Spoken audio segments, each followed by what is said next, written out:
저와 여러분들에게 주신 하나님의 말씀은 구약성경 열왕기상 11장 26절에서 29절입니다. 다 함께 봉독합니다. 솔로몬의 신하 느밧의 아들 여로보암이 또한 손을 들어 왕을 대적하였으니 그는 에브라임 족속인 스레다 사람이요 그의 어머니의 이름은 술루아니니 과부더라. 그가 손을 들어 왕을 대적하는 까닭은 이러하니라. 솔로몬이 밀로를 건축하고 그의 아버지 다윗의 성읍을 무너진 것을 수축하였는데 이 사람 여로보암은 큰 용사라. 솔로몬이 이 청년의 부지런함을 보고 세워 요셉 족속의 일을 감독하게 하였더니 그 즈음에 여로보암이 예루살렘에서 나갈 때에 실로 사람 선지자 아히야가 길에서 그를 만나니 아히야가 그 새 의복을 입었고 그 두 사람만 들에 있었더라. 아멘. 자, 얼굴을 밝게 하시고 하나님의 말씀을 들으시기 바랍니다. 열왕기서는 참 방대한 내용이 있고요. 참 복잡한 성경이지만 의외로 간단하다. 또 분명한 메시지가 있다 말씀을 드렸습니다. 사무엘서는 이스라엘 건국의 역사가 담긴 성경이라면 열왕기서는 이스라엘의 패망의 역사가 담긴 성경입니다. 그렇다고 뭐 이렇게 복잡한 패망의 역사를 우리가 다 일일이 찾아볼 필요가 없다고 그랬죠. 왜냐하면 시대와 왕이 바뀌었을 뿐이지 패턴은 같기 때문에 우리가 일부러 이 모든 40명이나 되는 왕들을 일일이 다 찾아볼 필요가 없다. 이미 말씀을 드렸습니다. 그래서 저는 솔로몬이라고 하는 딱 한 사람만 집어가지고 이 솔로몬 왕을 중심으로 열왕기에서 우리에게 주시려고 하는 말씀의 도전과 교훈이 뭔지 살피고 있습니다. 그러니까 솔로몬이 샘플이 되어서 솔로몬의 흥망성쇠는 곧 이스라엘의 흥망성쇠의 샘플이 되겠죠. 그리고 이스라엘의 흥망성쇠는 곧 우리의 흥망성쇠의 샘플이 될 겁니다. 따라서 이들이 왜 망했고 이들이 왜 흥했는지 우리가 살피면서 우리가 하나님 앞에서 흥하고 또 잘되는 성도가 되려면 어떻게 해야 할까? 그 답을 여러분들이 찾을 수 있기를 바랍니다. 제가 첫 번째 여러분들에게 드렸던 키워드가 은혜였습니다. 하나님의 한없는 은혜로 출발했던 솔로몬 왕과 이스라엘.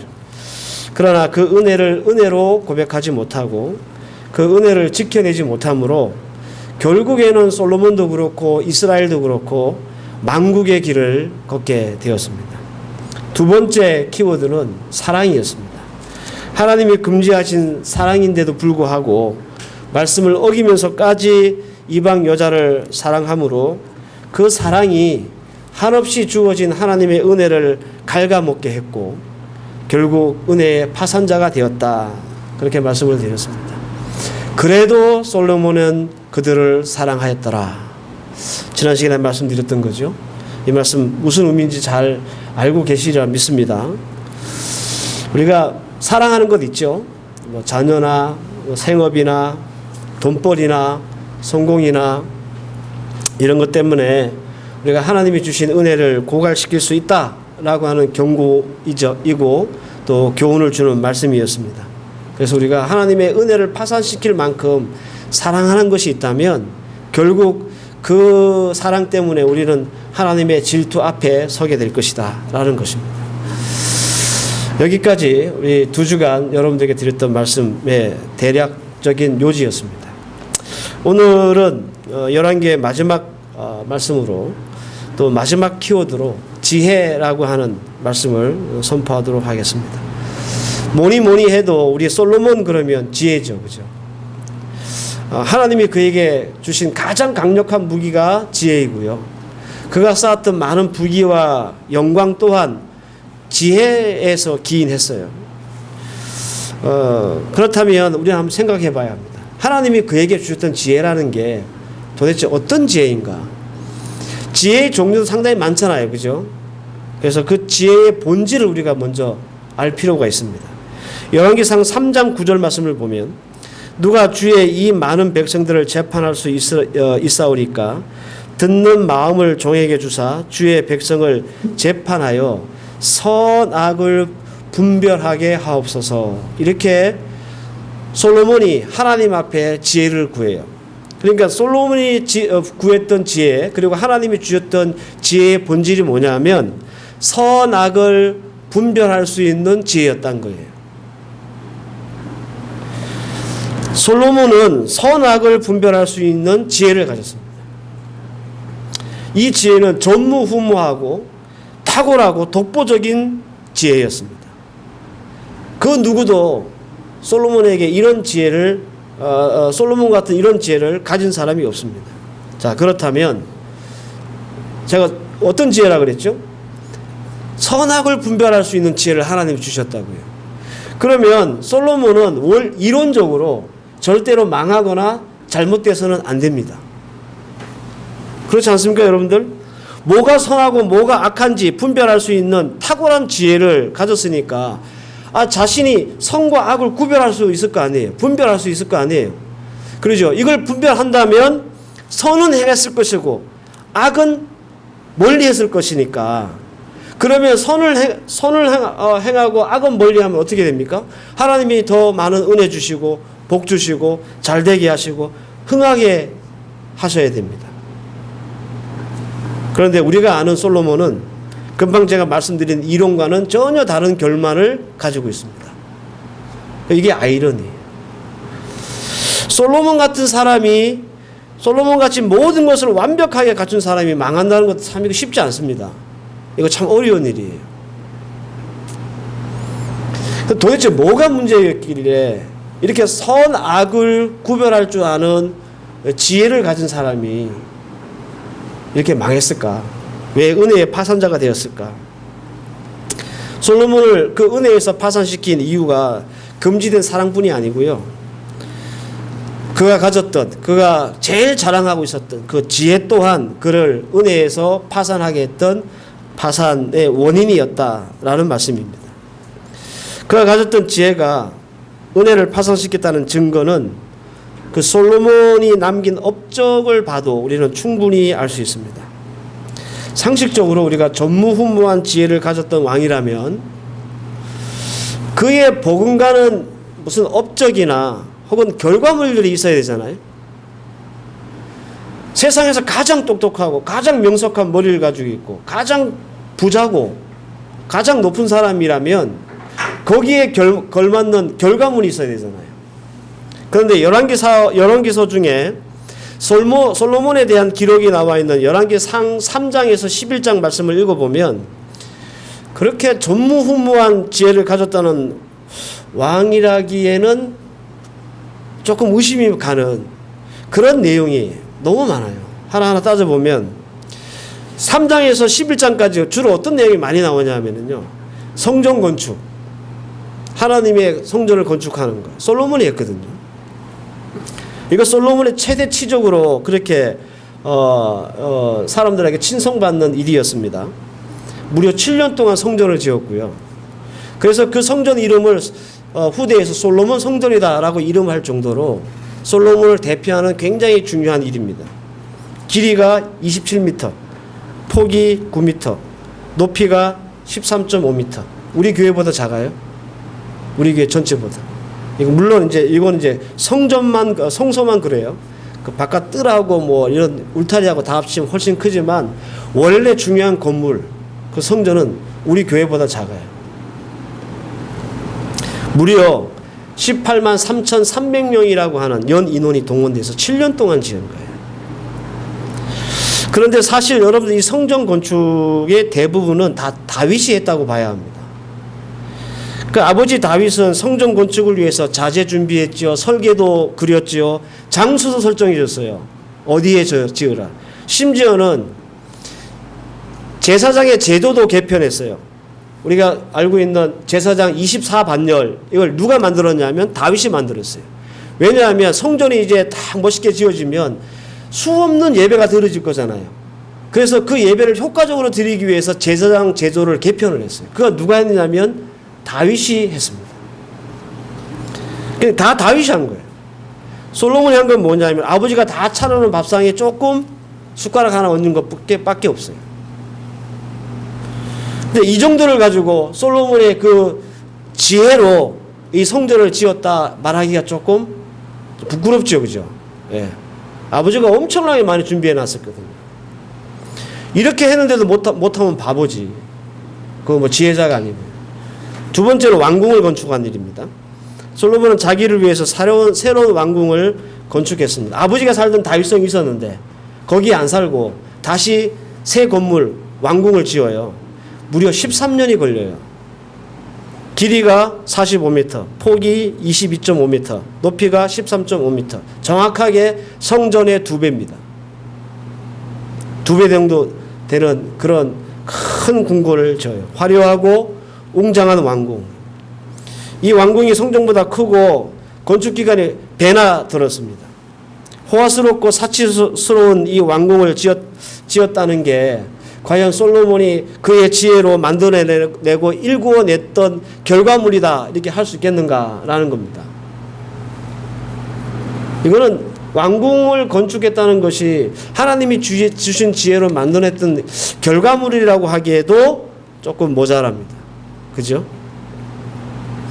성전과 왕궁 건축에 대한 기록이 솔로몬에 대한 기록의 대부분을 차지하고 있는데 이것이 하나님이 주신 전무후무한 지혜를 가지고 일구어낸 결과물이라고 하기에는 누가 봐도 빈약하다는 거예요. 누가 봐도.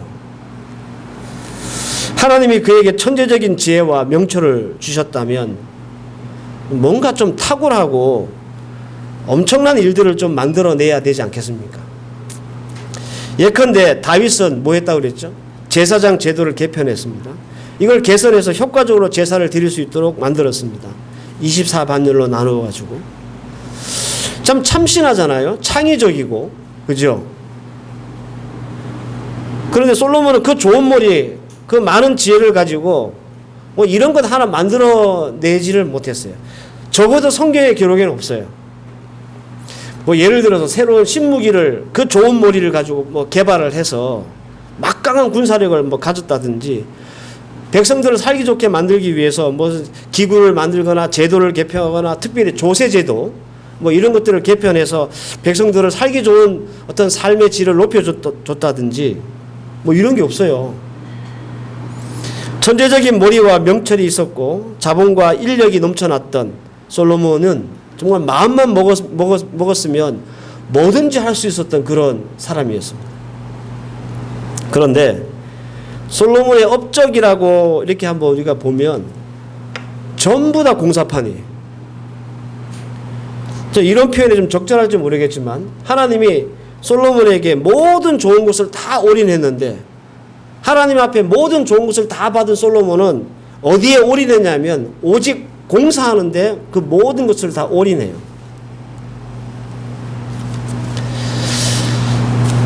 열왕기상 9장 15절 말씀을 보면 성경을 갖고 계신 분들 한번 찾아보세요. 그 15장 바로 위에 소제목이 하나 있어요. 뭐라고 붙어 있느냐면 솔로몬의 나머지 업적이라고 하는 제목이 하나 있습니다. 그 성경 가지고 계신 분들 있죠? 네. 성전과 왕궁을 제외한 솔로몬의 나머지 업적이라는 것이 뭘까? 이제 그 열왕기상 9장 15절 이하에부터 쭉 나와요. 솔로몬 왕이 역군을 일으킨 까닭은 이러하니 여호와의 성전과 자기 왕궁과 밀로와 예루살렘 성과 하솔과 무기또와 게셀을 건축하려 하였음이라 이렇게 나오면서 그 이후에 이 말씀을 계속 보면 17절 말씀에 게셀 베호노스를 건축합니다. 19절과 18절과 19절 바알락과 다드몰과 국고성과 병거성과 마병의 성을 건축합니다. 19절 말씀을 보면 솔로몬이 또 예루살렘과 레바논과 그가 다스리는 온 땅에 건축하고자 하던 것을 다 건축하였더라. 공사하고 있습니다. 24절 말씀에 바로의 딸이 다윗 성에서부터 올라와 솔로몬이 그를 위하여 건축한 궁에 이르렀을 때에 솔로몬이 밀로를 건축하였더라. 자기 왕궁 13년 들여서 짓고 나서 거기에 딱 자기 마누라 딱 이렇게 들어오고 나서 바로 또 공사를 하는데 밀로의 공사를 또 하는 거예요. 솔로몬이 몇 살에 왕이 되고 몇 살에 죽었는지 확실하지 않습니다. 성경에 안 나와요. 다만 그가 40년 동안 왕위에 있었다라고 하는 것만 성경에 나옵니다. 그래서 솔로몬이 언제 왕이 됐고 언제 죽었는지를 어떻게 추정하냐면 그의 아들 르호보암을 통해서 추정을 해요. 열왕기상 14장 21절 보면 솔로몬의 왕 르호보암이 41세의 왕이 되었다고 나와요. 그래서 17년을 통치했다 이렇게 나옵니다. 이것을 근거로 솔로몬 왕이 언제 왕이 됐고 그리고 언제 죽었는지를 이제 이렇게 추정을 하는데요. 크게 두 가지 설이 있습니다. 하나는 14세의 왕이 됐을 것이다. 그래서 40년 했으니까 54세에 죽었을 것이다. 그리고 이제 이 14세는 너무 어린데 그래가지고 20세에 됐을 것이다. 그러면 60세에 죽었다는 얘기잖아요. 각각의 주장들 나름대로 다 설득력이 있습니다. 저는 개인적으로 14세 즉위설을 동의합니다. 여러 가지 정황상 성경에. 근데 제가 말씀드리고 싶은 게 14세냐 20세냐가 아닙니다. 중요한 것은 40년 즉위를 했습니다. 54살을 살고 죽었던 40을 살고 죽었던 40년 동안 하면서 성전 짓는데 7년, 왕궁 짓는데 13년, 몇 년 나간 거예요? 20년 나간 거예요. 왕으로 40년 있었는데 20년을 이 공사하다가 20년 보냈어요. 이미 어마어마한 재정과 인력을 투입해서요. 연 인원 18만 3,300명이라고 하는 엄청난 인원들을 동원하면서 성전을 지었습니다. 근데 왕궁은 그보다 배가 더 크고 13년이나 지었잖아요. 얼마나 돈이 많이 들었고 얼마나 사람들이 많이 들어갔겠습니까? 백번양보해서 성전 건축은 하나님이 명령하신 일이기 때문에 뭐 그렇다 치고 왕궁도 지 살 집이니까 잘 짓고 싶겠지 이런 마음을 우리가 이해한다고 치고 그 20년을 우리가 이해한다고 칩시다. 그럼 나머지 20년을 뭐 하면서 살아야 됩니까? 세상에 없는 지혜를 한없는 하나님의 은혜를 받은 이 솔로몬이 20년 공사판에서 다 보냈는데 그럼 나머지 20년은 어떻게 보내야 맞습니까?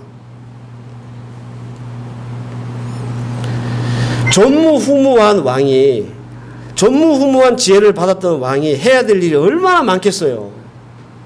그죠? 그리고 할 수 있는 일이 얼마나 많겠습니까?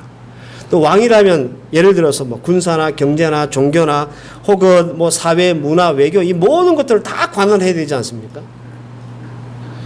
근데 오직 건축만 해요. 죽는 날까지. 예를 들어 여러분들 그 예수님 때에 나오는 실로암 알죠? 예수님이 이렇게 흙을 이겨서 눈에 속에다 바르고 실로암 가서 씻으라 그러잖아요. 그 실로암이 어떻게 생긴 연못인지 아세요? 그 여러분들 실로암은 인공 연못이에요. 이 실로암의 물을 어디서 받느냐면 기혼샘이라고 하는 곳에서 지하로 터널을 뚫어가지고 533m나 터널을 뚫어가지고 이것을 예루살렘 성 안으로 끌어들였어요. 그게 모인 곳이 실로암이에요. 이 터널을 뚫은 사람이 누구냐? 히스기야 왕입니다. 전쟁이 났을 때 이스라엘 백성들이 예루살렘 성에 포위됐을 때 물이 없어서 죽는 일이 허다했어요. 이 예루살렘은 그 산 위에 있는 성이기 때문에 물이 없었어요. 그래가지고 히스기야가 안 되겠다. 그래가지고 바깥에 있는 운물에서 지하를 뚫어가지고 실로암 쪽으로 연결한 거예요. 533m나. 대단한 기술과 과학이죠. 그죠? 기원샘을 이 수직으로 쭉 파고 내려가가지고 거기서 이 뚫은 거예요. 얼마나 놀라운 기술입니까? 지금도 어려운 기술일 것 같은데. 근데 여러분들 솔로몬 시대는 돈도 많았죠. 사람도 많았죠. 지혜와 명철도 넘쳐났죠. 나라가 태평했잖아요. 아니 그 시대에는 뭐하고 이때 이거 터널을 뚫어놨으면 얼마나 잘 뚫어놨겠습니까? 세상에서 가장 좋은 머리를 갖고 있고 가장 큰 지혜를 갖고 있던 사람인데. 그런데 솔로몬은 그 황금 시대에 세상에서 가장 뛰어나고 엄청난 지혜를 가지고 한 일이라곤 온 나라를 공사판으로 만드는, 마치 마닐라처럼. 마닐라 어디 가든지 다 공사하죠. 예, 마닐라는 공사 중. 그런 것처럼 40년 동안 20년은 그렇다 치고 나머지 20년도 다 공사하는 일에, 여기 성 짓고 저기 성 짓고 막 이런 일에 나머지 20년을 보냈어요. 이게 얼마나 심각한 지경이었느냐 증거하는 말씀이 있습니다. 그것이 오늘 본문이에요. 열왕기상 12장 4절 말씀을 보면 오늘 본문에 여로보암이라는 사람이 나오죠. 이 여로보암이라는 사람은 원래 솔로몬이 공사를 맡기려고 이 사람 똑똑하고 부지런한 사람이라서 공사 감독을 맡긴 사람인데 나중에 이 사람이 솔로몬에게 대적을 하고 애굽으로 도망을 가요. 그래서 솔로몬이 죽었다는 소식을 듣고 이제 다시 나라로 이제 이스라엘 돌아와서 그의 아들 르호보암, 솔로몬의 아들 르호보암이 왕이 됐잖아요. 그 왕에게 이렇게 얘기합니다. 열왕기상 12장 4절 말씀이에요.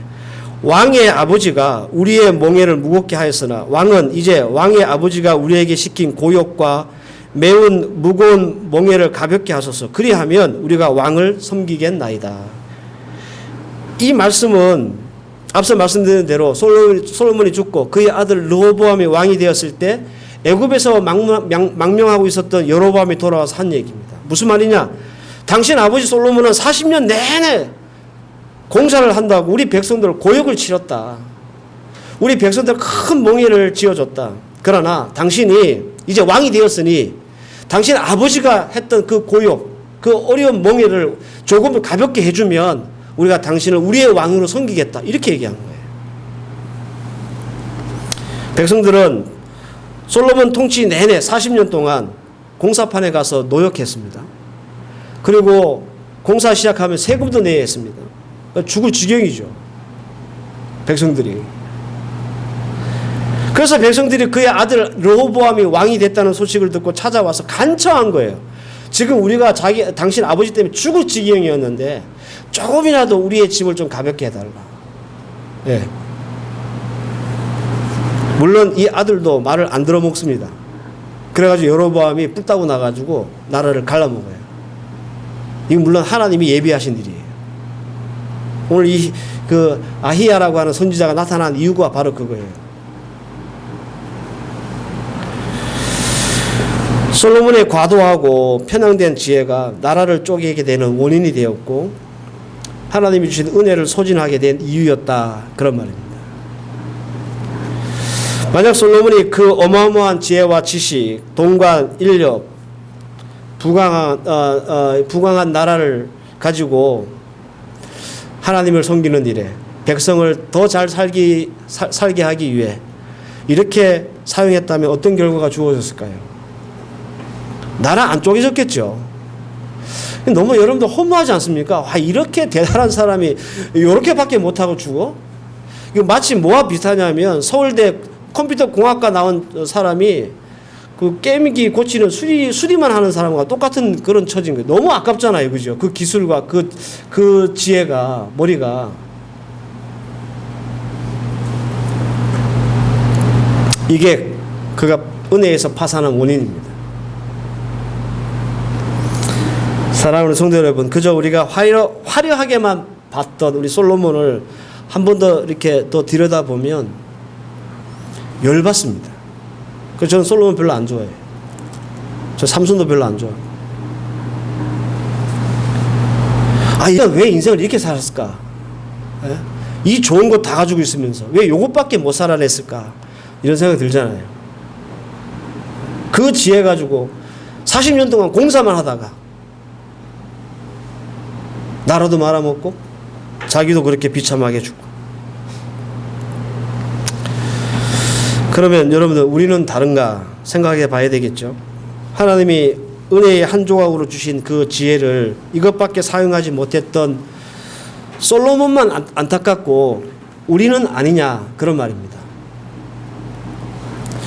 혹시 하나님이 주신 은혜를 우리도 돈벌이에만, 생업하는 데만, 자식 키우는 데만 쓰고 있지 않는가? 마태복음 6장 31절에서 33절. 그러므로 염려하여 이르기를 무엇을 먹을까, 무엇을 마실까, 무엇을 입을까 하지 말라. 이는 다 이방인이 구하는 것이라. 너희 하나님 여호와께서 이 모든 것이 너희에게 있어야 할 줄을 아시느니라. 그런즉 너희는 먼저 그의 나라와 그의 의를 구하라. 그리하면 이 모든 것을 너희에게 더하시리라. 굉장히 유명한 말씀이지만 굉장히 우리 성도들이 관심 없어하는 말씀입니다. 이 말씀은 오늘 말씀에 정해 보면 먹고 마시고 입는 것에만 우리가 받은 은혜를 쓰지 말고 하나님의 의와 그의 나라를 위해서도 하나님이 우리에게 주신 그 은혜를 사용하라, 그런 말이에요. 성도로 살아가는 이 생에서 단 한 번도 하나님의 선한 일에 내가 받은 은혜를 쓰지 않고 오직 먹고 마시고 입는 일에 우리가 올인한다면 솔로몬과 다를 게 뭡니까? 우리는 그렇게 함으로써 우리에게 주신 하나님의 은혜를 까먹는 겁니다. 그저 그냥 내 가정, 내 상업, 내 사업, 내 자식, 내 공부 여기에만 하나님이 주신 모든 은혜를 다 쏟아보면 우리가 솔로몬하고 다를 게 뭐냐고요. 디모데전서 6장 18절 말씀에 선을 행하고 선한 사업을 많이 하고 나누어 주기를 좋아하며 너그러운 자가 되게 하라. 하나님 우리에게 말씀하신 겁니다. 작년에 우리 5월 달에 우민간 교회하고 겟세마네 교회 동시에 두 개 교회를 지었죠. 그죠? 이 교회를 짓게 된 이유를 잠깐 설명드리면 군산성강교회에서 해외 선교지 100개 교회를 세우는 십자가 세우기 사역을 했어요. 근데 딱 예산이 1,500만 원 예산이에요. 그래서 1,500만 원으로 이 교회를 못 지면 지원을 안 해줘요. 그 땅이 있어야 돼요. 자기 땅이. 땅값 내고 뭐 하고 그러면 안 되잖아요. 1,500만 원 모자라잖아요. 딱 교회. 그래서 사전에 다 뭐 등기비 등본 뭐 이런 거 다 이렇게 이 군산으로 보내야 됩니다. 그래서 심의해서 이게 되겠다. 그러면 이제 지원을 해줘요. 저는 원래 교회 지을 마음이 없었는데 한국 갔다 와서 교회를 돌아보다가 교회가 너무 엉망인 거예요. 잘 안 돌봐서. 그래서 신청을 했는데 뭐 바로 이렇게 지원이 됐어요. 그래서 제가 물어봤습니다. 그 담당자한테. 우민간 교회는 100개 교회잖아요. 100개 교회인데 우민간 교회와 겟세마네 교회는 몇 번째 교회입니까? 이렇게 물어봤거든요. 근데 우민간 교회는 75번째 교회고 겟세마네 교회는 80번째 교회래요. 그래서 제가 누가 헌금했냐고 물어봤거든요. 이 헌금하신 분들이 어떤 분이냐면 우민간 교회 75번째 교회를 지었던 분이 어떤 권사님이세요. 권사님 암에 걸리셨다가 투병을 하고 계셨는데 조금 회복이 되셨어요. 너무 감사해서 1,500만 원 헌금하신 거예요. 그 헌금으로 지은 교회가 우민간 교회예요. 그럼 겟세마네 교회는 누가 지었습니까? 물어봤거든요. 그거 다 데이터가 있어요. 그분들한테. 그래서 교회 다 짓고 자체적 헌당하고 우리가 자료를 보내면 그 군산성강교회에서 그분 이름으로 그 사진을 딱 만들어서 액자를 만들어 드린대요. 당신이 지은 교회입니다. 이렇게. 80번째 교회, 겟세마네 교회는 어떤 나이 많으신 장로님, 안수 집사님 부부였어요. 이분들이 왜 헌금을 했냐면 자식들이 잘 된 거예요. 아들이 외대 교수고 딸이 무슨 뭐 유엔 유네스코 관리 담당국 국장이고 막 그래요. 돌아보고 생각하니까 하나님이 자식들을 너무 잘 되게 해주신 거예요. 감사해가지고 1,500만 원 헌금하셨대요. 그래서 짓게 된 교회가 겟세마네 교회예요. 지난 화요일날 올롱가포 교회 헌당식이 있었죠. 거기 오신 손님들 중에 두 분이 형제예요. 형제. 애들이 데리고 오신 분들. 나중에 이렇게 얘기 나누다가 아버님이 돌아가시고 나서 부의금이 들어왔을 거 아닙니까? 그 부의금을 가지고 태국에 교회를 지었대요. 아버지 돌아가신 부의금을 가지고. 그래서 계속 태국을 다녔대요. 아버지 돌아가신 그 부의금으로 지은 교회니까 얼마나 애착이 가겠습니까? 이번에도 거기 가려고 하다가 이상하게 하나님이 이 필리핀에 헌당식 오게 하셨다고 그러면서 하나님의 뜻이 어디 있는지 자기도 기도하면서 살피겠다. 이렇게 얘기하시더라고요. 귀하지 않습니까, 여러분들? 그죠? 하나님이 주신 은혜의 한 조각을 그냥 내가 먹고 입고 마시고 하는데 쓰지 않고 뭔가 하나님을 위해 선한 사업이 없을까? 그 마음이 너무 귀하지 않으세요? 오늘 우리에게 주신 말씀의 핵심이에요, 이게.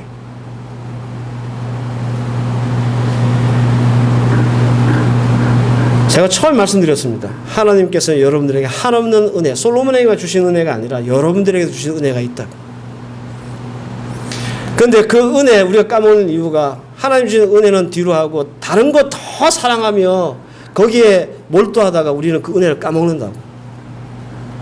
근데 더 나아가서 우리의 은혜를 까먹는 이유가 뭐냐 하면 하나님이 주신 그 은혜를 제대로 사용하지 못하기 때문에 그 은혜를 까먹는 거예요. 주님께서 주신 한량없는 은혜가 있음에도 불구하고 그것이 자식이든 사업이든 생업이든 돈이든 무엇이든지 간에 하나님이 우리의 은혜 주셨는데 이것을 은혜답게 쓰지 못하기 때문에 우리는 그 은혜에서 파산자가 되는 것입니다. 하나님이 주신 은혜를 자기 과시, 허용, 사치로만 쓰니까 하나님께서 하나님의 은혜가 솔로몬에게 리필되지 않는 거예요. 예? 그래서 고갈되고 소진되어 가지고 끝내는 그렇게 우상천지를 만들어 놓고 솔로몬이 죽는 거예요.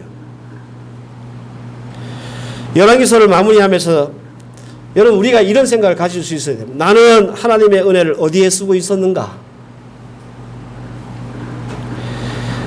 주신 말씀 잘 여러분들 붙잡고 우리 기도하면서 내가 하나님께서 주신 이제껏 하나님이 내게 주신 은혜를 내가 도대체 어디에 쓰고 있었는가? 솔로몬처럼 막 먹고 입고 마시고 쓰는 일에 그냥 몰빵하고 있지 않았나? 한번 점검해 보시기 바라고 여러분들 주신 은혜를 먹고 마시고 입는데 그런 데만 쓰지 않고 하나님의 선한 일, 주의 나라와 그의 의의를 위해서 우리가 사용하면 하나님께서 어떻게 해요? 우리에게 은혜를 계속 리필해 주시는 거예요. 또 주시고 또 주시고 이런 선한 순환들이 우리의 삶 가운데 일어나서 여러분들 일평생에 하나님의 은혜를 계속 리필 받을 수 있는 그런 축복과 은혜가 있는 그런 성도들 되시기를 주의 이름으로 축원합니다. 기도하십시다. 하나님, 솔로몬은 전무후무한 은혜와 지혜와 지식과 부와 영광을 가지고 오직 그가 한 일이라는 것은 성을 건축하고 공사하는 일을 40년 동안 하다가 죽었습니다. 하나님의 은혜를 이렇게 사용하고 죽었습니다. 과연 오늘 이 말씀 앞에 우리는 과연 하나님이 주시는 은혜를 우리 또한 입고 먹고 마시는 일에만 쓰고 있지 않았는가? 과연 하나님의 은혜, 그 은혜를 어디에 쓰고 있었는가? 다시 한번 곰곰이 생각하고 돌아볼 수 있는 우리 모두가 되게 하옵소서.